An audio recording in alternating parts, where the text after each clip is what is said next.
kulanti wacan oo wanaagsan saaxiibayaal waxaad ku soo dhawaataan muuqaal cusub aan kaga hadli doono kooxda kubadda cagta Barcelona janaalka Barca 252 ku cusub tahay subscribe saaro si ay ku soo gaaraan muuqaalada soo socda muuqaalkan shargareeya mahadsanidin soo dhawaada saaxiibayaal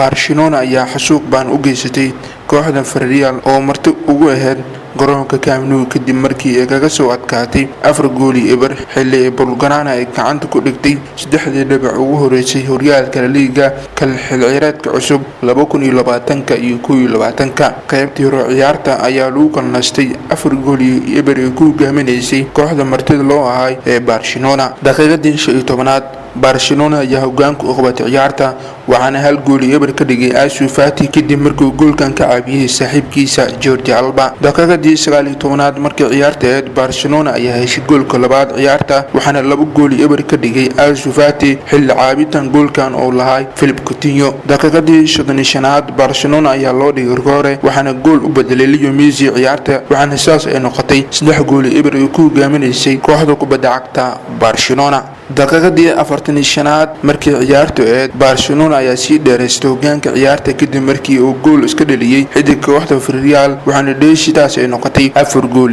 eber ugu dambeyntii ciyaartii xalay ay wada ciyaareen kooxaha Barcelona iyo Villarreal waxay ku soo dhamaatay 4 gool eber oo ku badashay kooxda kubadda cagta